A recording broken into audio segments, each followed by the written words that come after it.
Good day everyone, my name is Alison and together with my group mates, we are here today to raise awareness about trade scams that have been increasingly targeting Malaysians. Scams are a serious crime that cause devastating financial and emotional harm to thousands of victims every year. In this video, we will be covering six major types of scams, explaining how they work, who they target, and most importantly, how you can protect yourself and your loved ones. We urge everyone watching to pay close attention, as any one of us could become a target. The first scam we will discuss is the Marchow scam, also known as a phone impersonal scam. This is one of the most widespread and dangerous scams in Malaysia. In a Marchow scam, the fraudster calls the victim while impersonating an officer from a government agency such as the police, the Malaysian Anti-Corruption Commission, Bank Negara Malaysia, or even a telecommunication company. The caller falsely claims that the victim is involved in a criminal case, has an outstanding debt, or that their personal information has been used for illegal purpose. The victim is then threatened with arrest or legal action unless they transfer a sum of money to a designated account immediately. The primary targets of the scam are elderly individuals and those who are less familiar with legal procedures, as they are more likely to panic under pressure. To recognize this scam, remember that no legitimate government agency will ever call you demanding money over the phone or asking you to transfer funds to avoid arrest. If you receive such a call, hang up immediately. Do not transfer any money and verify by calling the relevant directly using their official number. The second scam is the love scam, which is equally alarming due to its emotional manipulation. In a love scam, the fraudsters creates a fake identity on social media platforms or dating applications and build a romantic relationship with the victim over weeks or even months.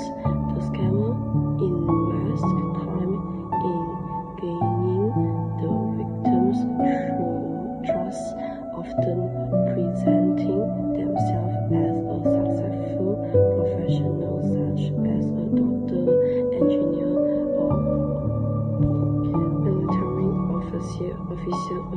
officer working abroad. Once trust is established, the scammer fabricates a financial emergency such as a medical crisis, legal trouble, or a business opportunity and request money from the victim. Victims are typically individuals who are lonely, widowed,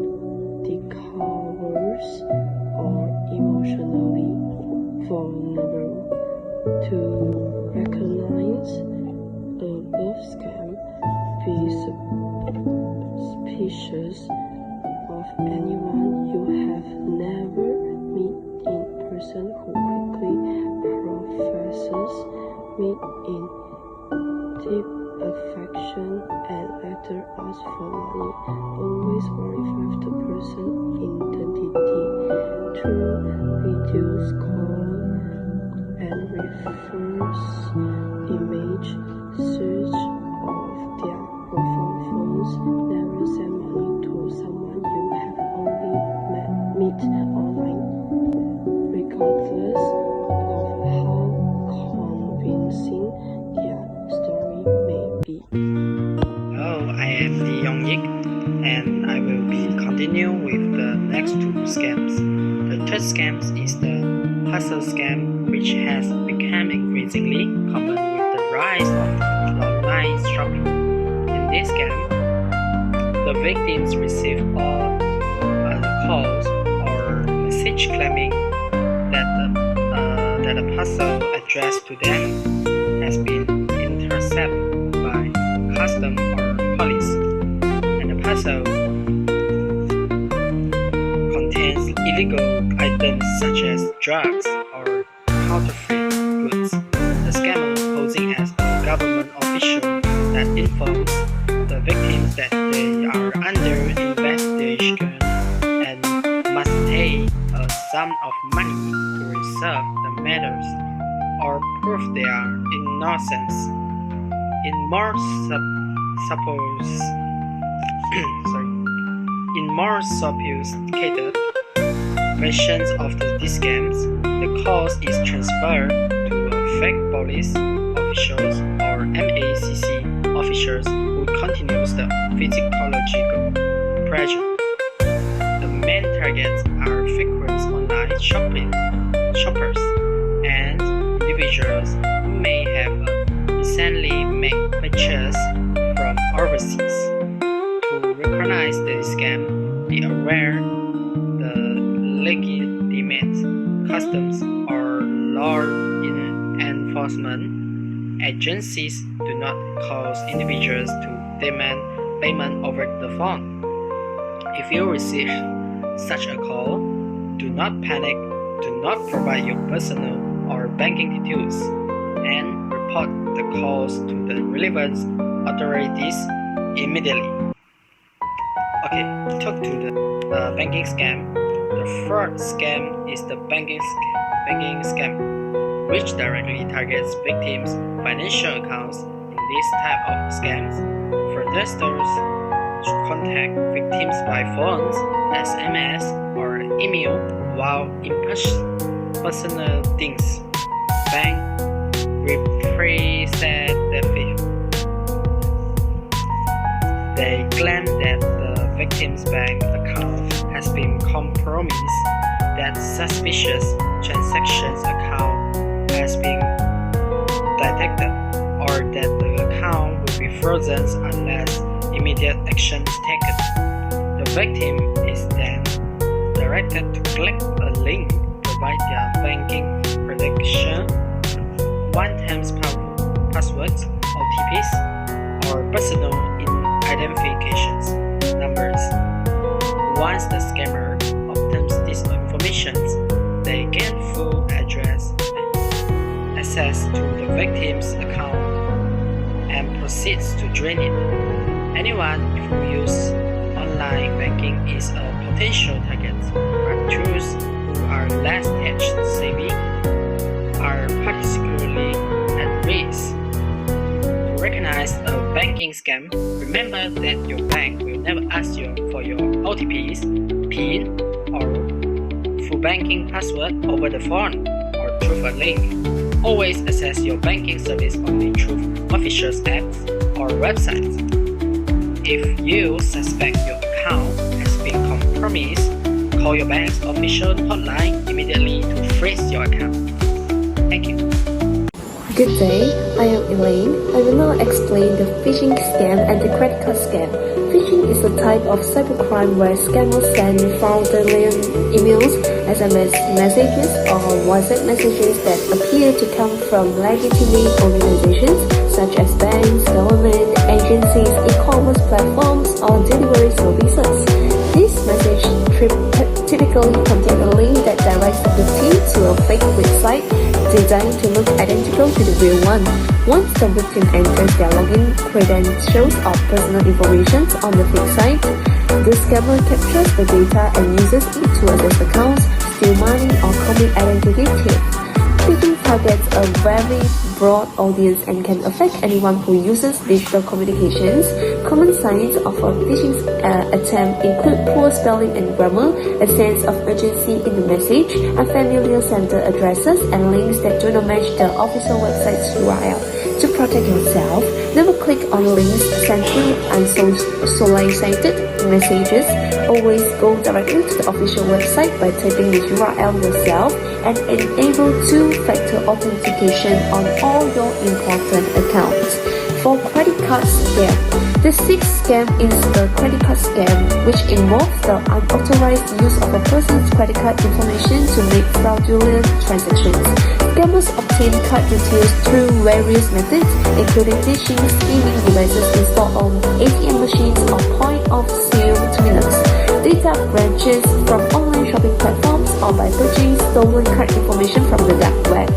Once they have the card details, they use them to make purchases online or in person, often in small amounts initially to avoid detection. The targets of credit card scams are individuals who frequently use their cards for online transactions and those who do not regularly monitor their bank statements.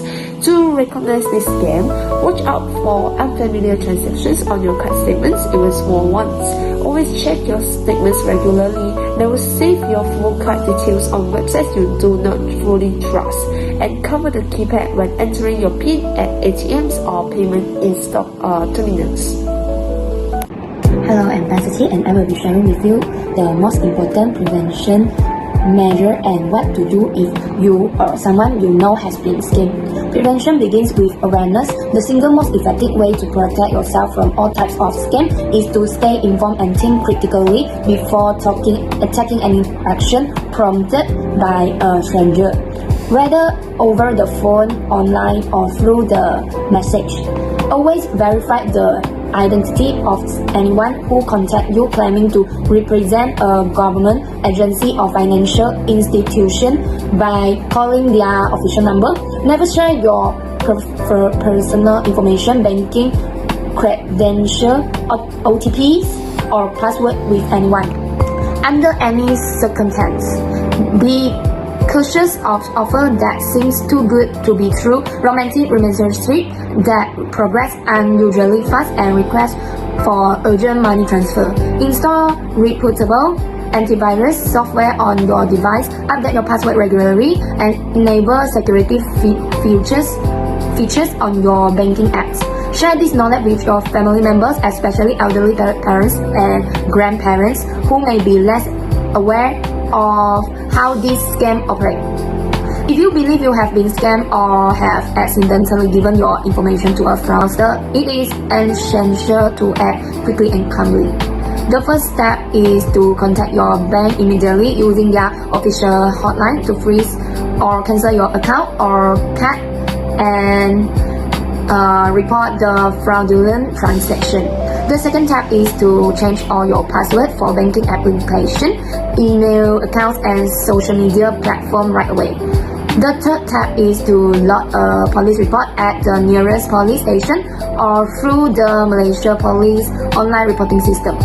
The fourth step is to report the scam to the relevant agency such as NACC, the National Scam Response Center, and SRC at 997 or Cybersecurity Malaysia to ensure the case is investigated. The fifth step is to document all evidence of the scam, including screenshot of message, call logs, and transaction records, and this will be essential for the investigation. Do not be embarrassed to report a scam. Many victims feel ashamed, but reporting is a civic responsibility that help authorities track down these criminals and protect others from falling into the same trap. As we conclude this public announcement, we would like to remind everyone that scammers are constantly involving their tactic and becoming more sophisticated in their approach. No one is completely immune to being targeted, but with knowledge and vigilance, we can all significantly reduce our risk. We urge each and every one of you to share this video with your family, friends, and community so that more people can be protected. Remember, if someone feels urgent, take a step back, verify, and consult someone you trust before taking any action.